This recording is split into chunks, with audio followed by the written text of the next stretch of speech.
Bonsoir à tous, bienvenue dans Le Monde en 30 minutes. Merci d'être avec nous pour cette édition. Voici les titres. Québec rétablit les anciennes règles du programme d'expérience québécoise, le PEC. Aux États-Unis, des audiences publiques pour la destitution du président Donald Trump. En Bolivie, une sénatrice s'autoproclame présidente par intérim. La BEI n'investira plus dans les énergies fossilisées d'ici 2022. Et puis en Haïti, l'opposition signe une entente relative à la transition. Le développement de ces titres et d'autres nouvelles en détail d'ici quelques instants. Vous ne bougez pas, s'il vous plaît. Zoom sur l'immobilier. Tous les jeudis soirs à 19h. Sur la THM, la télé à votre image.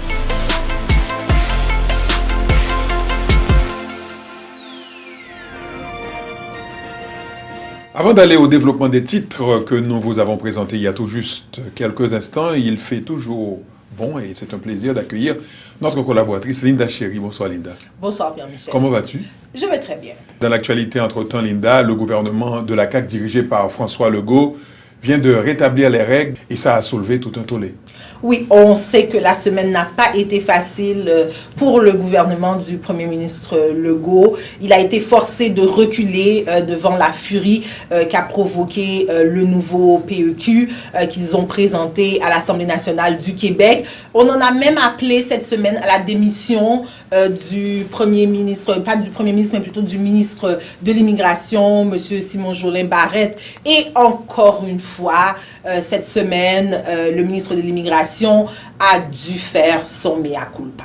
Quand je commets une erreur, Madame la Présidente, je suis capable de le reconnaître et de le dire. Dans le cadre du programme d'expérience québécoise, effectivement, j'ai fait une erreur et j'ai dit que je prenais l'entière responsabilité. Le programme d'expérience québécoise a été initié par Jean Charest en 2010. Oui, c'est un programme qui est arrivé avec le gouvernement libéral, un programme qui avait énormément de succès, on peut le dire. Est-ce vraiment parce que les règles d'immigration sont ce qu'elles sont, qu'il y a une pénurie au Québec? On n'est pas tout à fait certain. Donc alors, c'est ce qui s'est passé. Donc pour plusieurs, on sait que le ministre Jolin Barrette a présenté ses excuses, le Premier ministre a présenté ses excuses à l'Assemblée nationale, mais beaucoup de gens, beaucoup de députés ont trouvé qu'il manquait de sincérité à ce qu'il disait. Il n'a pas fait ses devoirs, il doit l'avouer. Revenir à chaque fois à la même cassette, réformée par réformée, je tiens à lui rappeler qu'il est ministre de l'Immigration depuis 2018. Donc elle est responsable de ses actes, elle est responsable de ses gestes et elle est responsable de mener les consultations pour ne pas arriver avec une réforme bruyante. Donc Linda, rappelons pour les gens que le programme PEC, ça permet aux immigrants, travailleurs étrangers, étudiants d'avoir le certificat de sélection en accéléré. En accéléré, exactement ça. Donc alors, que s'est-il passé cette semaine? Donc, il y a eu quand même un revirement qu'on peut dire spectaculaire le 14 novembre par la Gazette du Québec, donc qui est le journal officiel du gouvernement. Le Premier ministre Legault a annoncé qu'on revenait aux anciennes règles du PEQ. Donc, Linda, l'avenir nous dira de quoi ce dossier-là sera fait finalement. Oui, et néanmoins, il y a une petite bémol dans tout ça. Oui, on revient aux anciennes règles. Cependant, les gens qui auraient présenté une demande pour le PEQ entre le 1er et le 13 novembre seront évalués selon cette loi controversée. Dans l'actualité, Linda, c'est la rentrée des classes au Parlement à Ottawa, où les députés devront refouler le plancher de la Chambre des communes. C'est ça. Alors, ça fait un bail qu'on n'avait pas entendu parler du Premier ministre Justin Trudeau. On sait que peut-être que la situation au Québec a un petit peu mis une ombre sur ce nouveau gouvernement qui a été élu, ce gouvernement minoritaire. Alors, le Premier ministre a annoncé pour le 5 décembre la rentrée aux communes. Le leader de l'opposition, M. Andrew Scheer, aurait préféré que ça soit devancé d'une semaine. Donc, alors, le rendez-vous, ce sera pour le 5 décembre. Le Premier ministre a déjà exposé un petit peu, il a déjà parlé de ses priorités de son gouvernement, mais à ce moment-là, ce sera exposé et bien sûr, on élira un président de l'Assemblée. On élira un président à la Chambre des communes, ce Parlement qui devra en même temps aussi écouter M. Trudeau livrer son premier discours du trône pour ce gouvernement. Et c'est une session qui va s'échelonner sur quoi? Jusqu'au 13 décembre à peu près? À peu près. Dans l'actualité, le fondateur du Cirque du Soleil, Guy Laliberté, pourrait écoper d'1 an de prison ferme pour possession de marijuana, culture de marijuana en Polynésie française. En Polynésie française, oui. Alors, on connaît tous ce milliardaire québécois assez original, fondateur du Cirque du Soleil. Il a même été dans l'espace. Oui, il a même été dans l'espace. Alors, il possède une île qui s'appelle Nuku-Te-Pipi en Polynésie française. Alors, sur cette île, monsieur a fait pousser de la marijuana, qu'il a dit pour son usage personnel, pour un usage simplement thérapeutique. Cependant, les lois ne sont pas celles qu'elles sont ici au Canada. Alors, il s'est présenté à la cour jeudi dernier. Il a été remis en liberté. On lui permet de voyager. Il a promis, bien sûr, de revenir contre une caution qui était quand même assez salée. Oui, c'est de la monnaie de change pour M. Laliberté, qui a été, Linda, accusé justement de culture, de détention et d'usage de cannabis, qu'on appelle cannabis ici, mais on sait que c'est de la marijuana en Polynésie française. Et son avocat a dit, mais c'est une chose banale. Et c'est ça. Mais banal pour nous, pas banal là-bas. Le marathon des audiences publiques relatives à la destitution de Donald Trump a démarré aux États-Unis. Première personne à comparer 2 représentants de la diplomatie américaine. 6 semaines après le lancement de l'enquête, c'est une étape charnière de la procédure de destitution de Donald Trump qui débute aux États-Unis. Jusqu'ici, les auditions avaient eu lieu à huis clos. Désormais, elles seront diffusées en direct et vues par des millions de téléspectateurs et d'internautes. La télévision introduit la procédure de destitution dans votre salon, votre bureau, sur votre téléphone. Et le pouvoir émotionnel est immense parce que vous entendez cela de la bouche des témoins. À l'issue des auditions, la Chambre des représentants débattra et votera pour savoir si elle doit oui ou non mettre en accusation le 45e président américain pour abus de pouvoir en adoptant une résolution de destitution. Pour cela, la majorité simple suffit. L'opposition démocrate étant majoritaire, cette étape a de fortes chances d'être franchie. C'est ensuite devant le Sénat que se tiendrait le procès, au terme duquel une majorité des 2/3 serait requise pour destituer Donald Trump. Les républicains y étant majoritaires, cette ultime étape aurait peu de chances d'aboutir.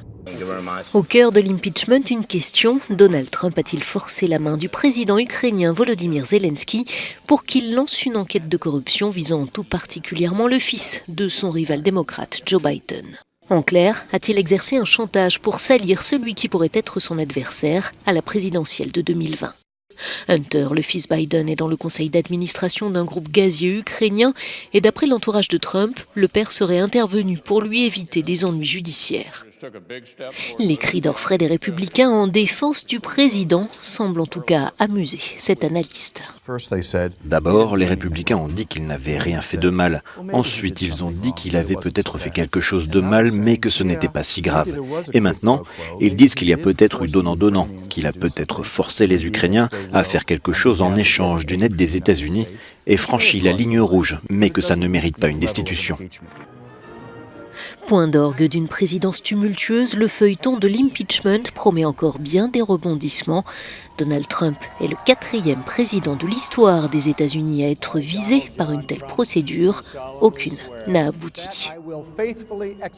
Alors qu'au Capitole, ça bouillonnait de questions et de réponses en rapport avec la destitution, les audiences publiques quant à la destitution de Donald Trump, le locataire de la Maison-Blanche, lui, de son côté, recevait en grande pompe le président turc Recep Tayyip Erdogan.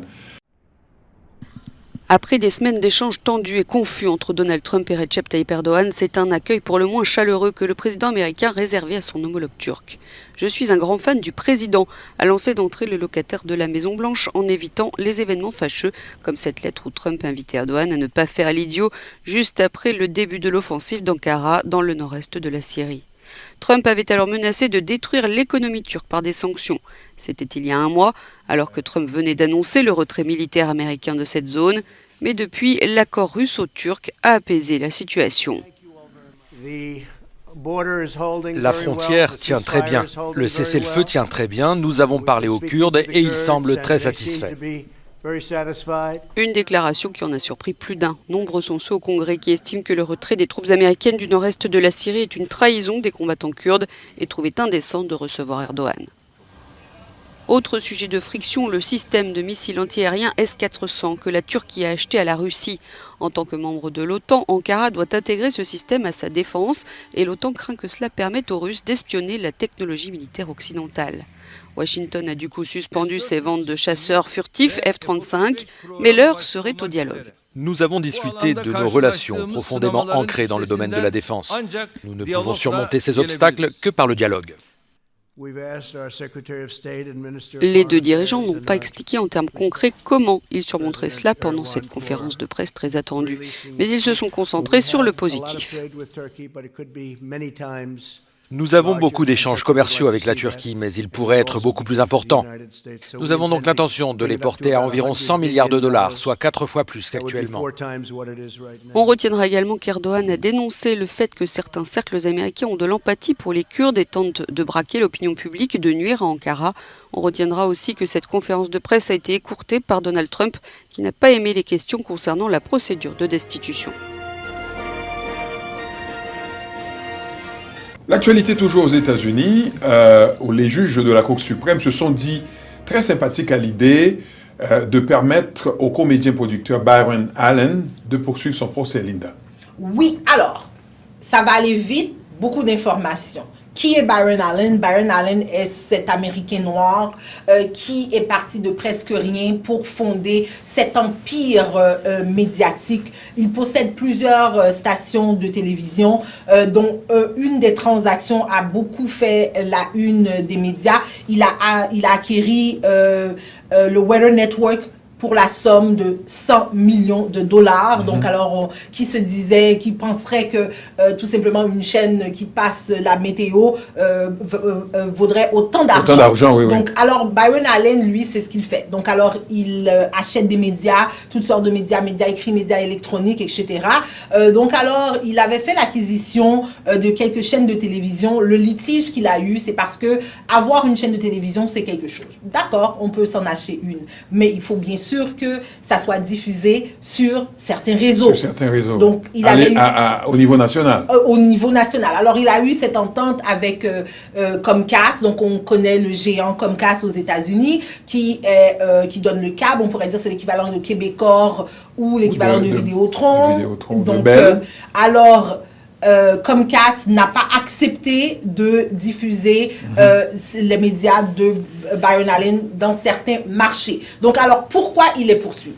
C'est sûr que ça a l'air tout simplement d'une transaction d'affaires, mais ça va plus loin que ça. Lui, ce qu'il prétend, il dit que le refus est basé sur des questions le fait que ce soit des propriétaires noirs. Parce que ce sont des propriétaires noirs. Et il a même donné des exemples.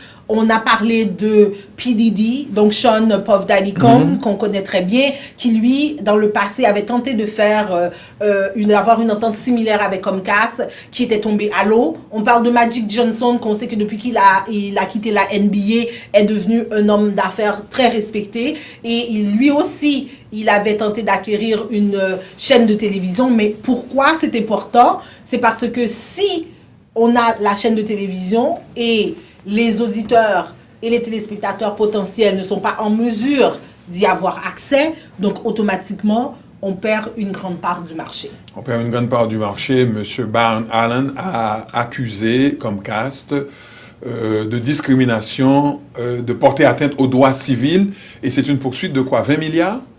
C'est une poursuite de 20 milliards de dollars, mais ce n'est pas le montant de la poursuite qui est important, c'est plutôt le côté historique, parce qu'il se base sur la loi des droits civils de 1886, 1866 plutôt, dans laquelle on disait que on ne pouvait pas utiliser la race de quelqu'un, la couleur de quelqu'un, dans le cadre des affaires. Donc, on ne peut pas discriminer quelqu'un dans une entente d'affaires tout simplement parce que cette personne n'est pas de la même couleur que nous. On parle bien sûr si elle n'est pas blanche. Donc, alors, lui, il dit qu'il va aller à la Cour suprême et puis il écoutera. Il est à la Cour suprême. La Cour suprême a accepté d'entendre sa cause. Oui, il va être présent pour entendre l'exposé des juges. Exactement. Bon, plutôt, il va amener des gens qui vont présenter aux juges les raisons pour lesquelles on devrait accorder ce montant-là. Et la décision des juges est prévue pour le mois de juin 2020.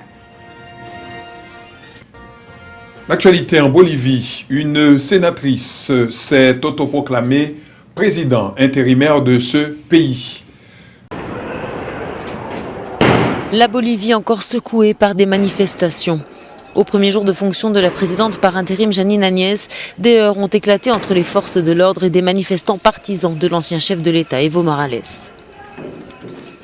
Jets de projectiles pour les uns, répliques par des tirs de gaz lacrymogène pour les autres. Les rues de La Paz ont été ce jeudi le théâtre de violents affrontements.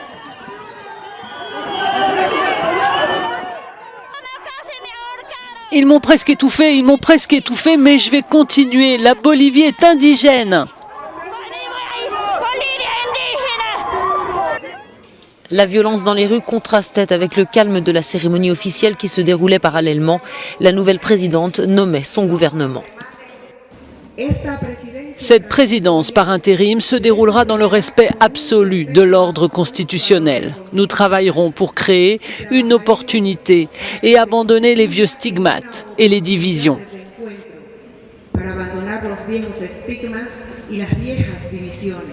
Depuis le début de la crise post-électorale fin octobre, 10 personnes ont trouvé la mort en Bolivie lors des affrontements, selon le dernier rapport officiel. Depuis Mexico, où il est arrivé mardi pour y bénéficier de l'asile politique, Evo Morales s'est dit prêt à rentrer dans son pays pour apaiser la situation, si son peuple le lui demandait. Les rues de Santiago, au Chili, sont toujours le théâtre de manifestations dans cette contestation sociale qui ne faiblit pas. Une nouvelle constitution, c'est l'une des principales revendications des manifestants qui affrontent régulièrement les forces de l'ordre depuis 3 semaines au Chili. Le président Sebastián Piñera n'y est plus opposé, c'est du moins ce qu'assure son ministre de l'Intérieur. Le président aurait pris cette décision à l'issue d'une réunion avec des responsables des partis de droite et de centre-droit qui étaient les plus réticents à une refonte de la loi fondamentale datant de l'ère Pinochet. Parmi les exigences des manifestants, l'inscription dans la Constitution du droit à la santé et l'éducation. Depuis le début du mouvement déclenché par l'augmentation du ticket de métro, 20 protestataires ont été tués et 1 millier blessés dans des heurts avec la police. L'actualité en Espagne, la radicalisation semble avoir pris le dessus en Catalogne indépendantiste qui semble totalement entrer en rébellion contre le pouvoir central de Madrid. En Catalogne, les opérations de blocage sur les autoroutes se poursuivent pour dénoncer la condamnation à de lourdes peines de prison de 9 dirigeants indépendantistes catalans mi-octobre. Ce mercredi matin, c'est l'autoroute AP7 près de Gérone qui était bloquée par plusieurs centaines de militants de la plateforme citoyenne Tsunami démocratique. Ces derniers ont érigé plusieurs barricades pour empêcher le passage des véhicules. Aux alentours de 10 heures, la police catalane est intervenue pour déloger les manifestants et rouvrir l'axe routier. Mardi, 18 militants indépendantistes avaient été arrêtés lors d'une opération conjointe de la police catalane et de la gendarmerie française près de la frontière franco-espagnole. Ces arrestations n'entament pas la motivation des militants indépendantistes qui ont déjà promis d'autres actions lors des prochains jours.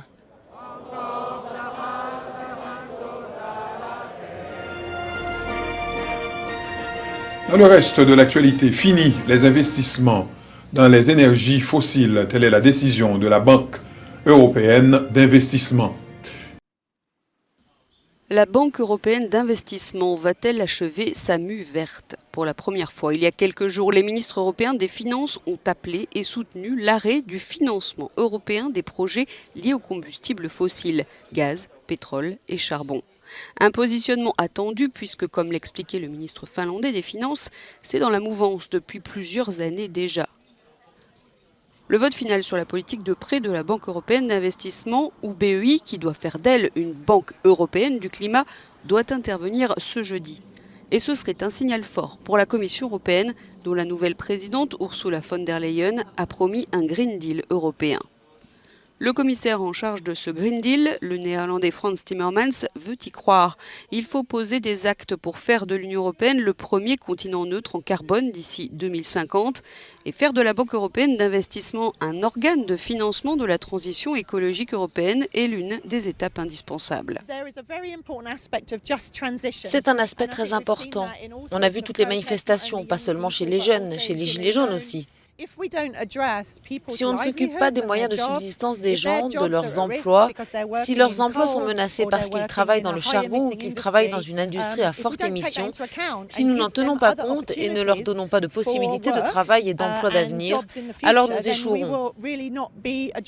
Nous devons agir de manière inclusive et essayer de ne laisser personne derrière nous. Selon un récent rapport Eurobaromètre, si l'on ne prend en compte que le changement climatique, 93% des citoyens européens pensent que c'est un problème grave. Et si l'on met en perspective le réchauffement climatique, 60% de la population européenne pense que c'est un des problèmes les plus graves auxquels le monde est confronté, devant le terrorisme international, mais derrière la pauvreté et la précarité. La marée est en hausse à Venise, en Italie, qui connaît ces jours-ci des inondations records. La situation est telle que le gouvernement italien a dû décréter l'état d'urgence pour catastrophes naturelles. Reportage. Une marée haute historique a inondé Venise, surprenant autorités, habitants et touristes. L'eau montante est entrée dans le vestibule de la basilique Saint-Marc. C'est la seconde fois en 2 ans, un phénomène inquiétant pour ce bâtiment millénaire. Un Vénitien de 78 ans aurait péri électrocuté dans son logement inondé, selon les médias italiens. L'eau est aussi entrée dans le célèbre palais Gritti, a submergé les terrasses de café. Les passerelles des hôtels historiques le long du Grand Canal ont été balayées par les flots. Les montées des eaux sont en fait une grande attraction pour les touristes. Ils s'amusent beaucoup en se promenant, mais pour nous c'est un gros problème. J'habite au rez-de-chaussée et à chaque fois que l'eau monte, ma maison est automatiquement inondée. La dernière marée d'une ampleur comparable remonte à 1966. Tout est beau à Venise quand on se promène sous la pluie. Comme je l'ai dit, c'est toujours une magnifique expérience de venir à Venise. Pour protéger la ville et ses habitants, le projet de 78 digues flottantes est en cours de construction depuis 2003, mais surcoûts et malfaçons ont entraîné de nombreux retards. L'armée israélienne poursuit son pilonnement de la bande de Gaza. L'escalade armée s'est poursuivie au Proche-Orient. Les frappes israéliennes répondent aux tirs de roquettes palestiniens qui s'abattent sur les villes de l'État hébreu. Depuis ce mardi, les frappes de Tsahal ont fait au moins 26 morts côté palestinien, dont des membres du djihad islamique qui proposent un cessez-le-feu à certaines conditions. Le chef du gouvernement israélien s'est exprimé auparavant. J'ai dit que nous n'étions pas enclins à l'escalade, mais que nous réagirons à chaque attaque contre nous et que nous réagirons très vivement. Le djihad islamique ferait bien de le comprendre maintenant plutôt que quand il sera trop tard. Signe de l'inquiétude de part et d'autre, les écoles ont été fermées, même à Tel Aviv, pourtant à 70 km de la bande de Gaza. Les roquettes palestiniennes n'ont fait que des dégâts matériels. Parmi les morts côté palestinien, un commandant du djihad islamique et son épouse, tués mardi à l'aube lors d'une opération ciblée dans leur appartement du nord-est de la bande de Gaza. Un acte qui a déclenché ce regain de tension. L'actualité nous emmène en Haïti, Linda, où les partis politiques et les groupes de la société civile ont finalement pu parvenir à un accord, une manière d'organiser, on va dire, la transition politique. C'est ce qui a été dit. Donc, alors, cet accord qui est intitulé « Entente et transition », Monsieur le maître Zéphir, qui semblerait le porte-parole de ce mouvement, donc le mouvement des opposants au pouvoir de Jovenel Moïse. Donc, alors, il a présenté tout ça et à l'émission Le Point, il a aussi expliqué qu'il se donnait jusqu'au 18 novembre pour présenter un plan clair de une feuille de route de qu'est-ce qui va exactement se passer après le départ de Jovenel Moïse. Mais il y a aussi des voix de la société qui se sont élevées, la société haïtienne, pour dire que si vous voulez avoir le pouvoir, il faut aller inévitablement aux élections. Aux élections, oui. Parce que lorsqu'on entend tout ça, on a comme l'impression, on comprend que le peuple peut avoir des divergences d'opinion, on peut comprendre que les gens ne soient pas tout à fait d'accord avec le président, mais la manière dont tout cela se fait, on a souvent tendance à oublier que jusqu'à preuve du contraire, Jovenel Moïse est un président qui a été élu démocratiquement. Oui, il n'y a aucun calendrier en tout cas, donc on va suivre ça. Élu démocratiquement, Linda, et il a participé pratiquement à 2 élections pour être là où il est aujourd'hui. Oui. Et il y a d'autres observateurs qui soulignent le fait que la Constitution est mise à l'écart dans ce qui est en train d'être dessiné, puisque dans cette Constitution de 87 amendée, je précise, aucunement on ne fait mention de la Cour de cassation dans une vacance quelconque du pouvoir. Et il n'y a pas de vacance du pouvoir. Le président est là. Il n'est pas dans l'incapacité d'être aux commandes, en tout cas. Deuxièmement, il faut souligner que Haïti va de transition en transition. Entre le moment où la maison des Duvaliers s'est effondrée et aujourd'hui, ça fait quoi? 33 ans. Ça fait 33 ans. Merci oui. Linda. Et en 33 ans, figurez-vous, mesdames, messieurs, que Haïti, de transition en transition, a connu 17 présidents et 25 premiers ministres. Alors là, vous me direz que, bon, on peut changer tant qu'on n'a pas trouvé le bon, là. Oui. On dit qu'en démocratie, le peuple a le droit de se défaire de la personne qui l'a élu. Tout à fait normal, mais en général, ça devrait se faire aux élections. Mais il semblerait que les choses soient un petit peu différentes en Haïti. On voudrait rappeler aussi qu'il y a un journaliste de notre média, le média national du Canada, qui était en Haïti la semaine dernière, qui a rencontré plusieurs de ces leaders de l'opposition, dont M. André Michel, M. Limit Zéphir, qui a voulu avoir une entrevue avec le président. Malheureusement, il n'a pas pu le rencontrer et il a tweeté un petit peu son désappointement.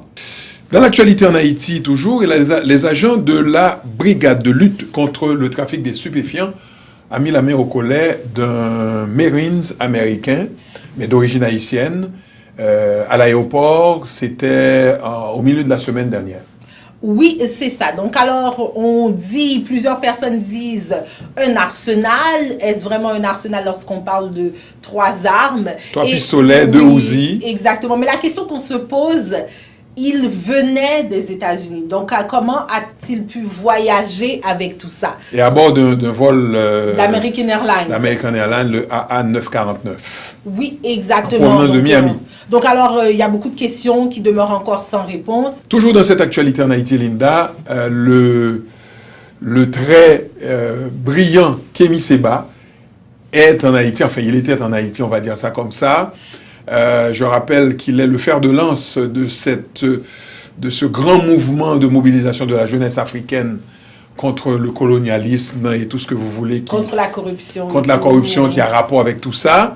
Il est aussi le porte-parole de l'organisation Urgence Panafricanisme. Il était sur la terre de Dessalines, Linda. Oui, et on peut dire que ça fait plusieurs fois qu'il s'est rendu là-bas. C'est pas son premier voyage. Ce n'est pas son premier voyage. Il a été en Haïti il y a 3 ans pour la première fois. Et depuis lors, on croit qu'il a fait une demi-douzaine de voyages là-bas. Pour cette occasion, il avait été invité par le mouvement anticorruption. On ne sait pas qu'est-ce que c'est exactement, sauf que Kémi Séba en Haïti, c'est quand même un événement qu'on doit souligner, qu'on doit mentionner. Oui, c'est Kémi Séba qui considère Haïti comme la terre sainte de la lutte contre le colonialisme. Alors, c'est pas peu dire. Et lorsqu'il est en Haïti, il dit qu'il vient se ressourcer parce que tout Africain, selon Kémi Séba, devrait fouler un jour le sol de la terre de Dessalines. C'est la fin de ce magazine du Monde en 30 minutes préparé par toute l'équipe de la rédaction de la télévision haïtienne de Montréal.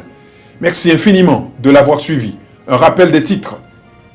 Québec rétablit les anciennes règles du programme d'expérience québécoise, le PEC. Des audiences publiques pour la destitution de Donald Trump aux États-Unis. En Bolivie, une sénatrice s'autoproclame présidente par intérim. La BEI n'investira plus dans les énergies fossilisées d'ici 2022. Et puis en Haïti, l'opposition signe une entente relative à la transition. Merci d'avoir été là. La suite de nos programmes sur notre site et sur les réseaux sociaux. À bientôt.